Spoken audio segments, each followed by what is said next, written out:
আপনি কি কখনো ভেবেছেন মানুষের শরীরে এমন একটি শক্তি আছে যা জাগ্রত হলে আপনার চিন্তা, উপলব্ধি এবং জীবনের দৃষ্টিভঙ্গি সম্পূর্ণ বদলে যেতে পারে? অনেক প্রাচীন যোগী এবং সাধক বিশ্বাস করতেন যে মানুষের কপালের মাঝখানে একটি রহস্যময় শক্তির কেন্দ্র আছে, যাকে বলা হয় তৃতীয় চোখ। বলা হয় এই তৃতীয় চোখ জাগ্রত হলে মানুষ তার ভেতরের সত্যকে দেখতে পারে, নিজের অন্তর্দৃষ্টি শক্তিশালী করতে পারে এবং জীবনের অনেক বিষয় পরিষ্কারভাবে বুঝতে পারে। কিন্তু তৃতীয় চোখ আসলে কি? এটি কি সত্যিই খোলা যায়?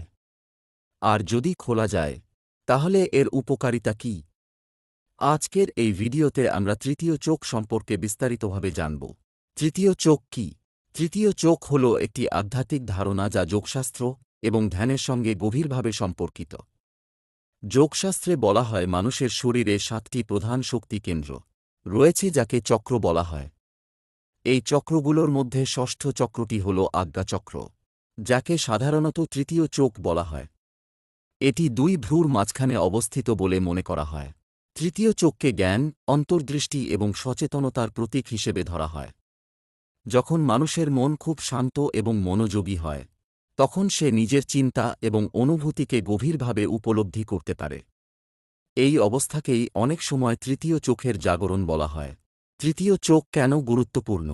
মানুষ সাধারণত 5টি ইন্দ্রিয়ের মাধ্যমে পৃথিবীকে উপলব্ধি করে: চোখ, কান, নাক, জিহ্বা এবং ত্বক। কিন্তু আধ্যাত্মিক দর্শনের মতে মানুষের ভেতরে এমন একটি উপলব্ধির শক্তি আছে যা এই 5টি ইন্দ্রিয়ের বাইরে কাজ করতে পারে। এটিই হল অন্তর্দৃষ্টি বা ইনটুইশন। তৃতীয় চোখ সক্রিয় হলে মানুষের এই অন্তর্দৃষ্টি শক্তি বৃদ্ধি পায় বলে বিশ্বাস করা হয়। তখন মানুষ অনেক সময় পরিস্থিতি বা সিদ্ধান্ত সম্পর্কে গভীরভাবে অনুভব করতে পারে। তৃতীয় চোখ খোলার উপায়।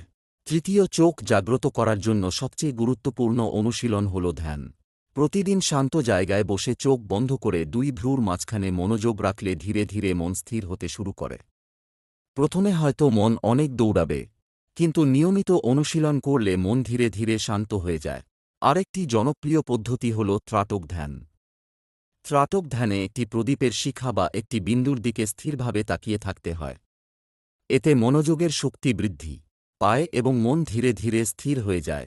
শ্বাসপ্রশ্বাসের অনুশীলন বা প্রাণায়ামও তৃতীয় চোখ জাগ্রত করার একটি কার্যকর পদ্ধতি।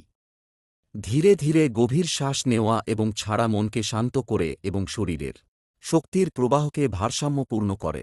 তৃতীয় চোখ জাগ্রত হলে সম্ভাব্য উপকারিতা: প্রথমত, মনোযোগ বৃদ্ধি পায়।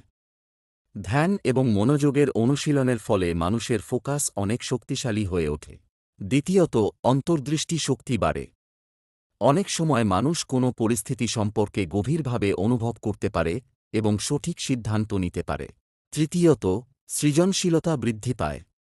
যখন মন শান্ত থাকে তখন নতুন ধারণা এবং চিন্তা সহজে আসে। চতুর্থত, আত্মজ্ঞান বৃদ্ধি পায়। মানুষ নিজের অনুভূতি, চিন্তা এবং আচরণকে ভালোভাবে বুঝতে পারে। পঞ্চমত, মানসিক শান্তি বৃদ্ধি পায়। ধ্যানের ফলে স্ট্রেস এবং উদ্বেগ অনেক কমে যায়। তৃতীয় চোখ নিয়ে ভুল ধারণা। অনেক মানুষ মনে করে তৃতীয় চোখ খুলে গেলে মানুষ অতিপ্রাকৃত ক্ষমতা পেয়ে যায় বা ভবিষ্যৎ দেখতে পারে। কিন্তু বেশিরভাগ আধ্যাত্মিক শিক্ষক বলেন তৃতীয় চোখের আসল অর্থ হল সচেতনতা এবং অন্তর্দৃষ্টি বৃদ্ধি। এটি কোনো জাদু নয়, বরং এটি হল ধ্যান, আত্মনিয়ন্ত্রণ এবং সচেতন জীবনের মাধ্যমে অর্জিত একটি মানসিক ও আধ্যাত্মিক অবস্থা। তৃতীয় চোখের ধারণা আমাদের শেখায় যে মানুষের ভেতরে অসীম সম্ভাবনা রয়েছে। যদি আমরা নিয়মিত ধ্যান করি, নিজের চিন্তা এবং অনুভূতির প্রতি সচেতন থাকি এবং ইতিবাচক জীবনযাপন করি, তাহলে আমাদের মন ধীরে ধীরে পরিষ্কার হয়ে ওঠে। তখন আমরা শুধু বাইরের পৃথিবীই নয়, নিজের ভেতরের জগতকেও বুঝতে শুরু করি। এই অবস্থাকেই অনেকেই তৃতীয় চোখের জাগরণ বলে মনে করেন। যদি আপনি ধ্যান, আধ্যাত্মিকতা এবং মনের শক্তি সম্পর্কে আরও জানতে চান, তাহলে এই চ্যানেলটি সাবস্ক্রাইব করুন। কারণ এখানে আমরা নিয়মিত এমন ভিডিও নিয়ে আসি যা আপনার চিন্তা এবং জীবনের দৃষ্টিভঙ্গি পরিবর্তন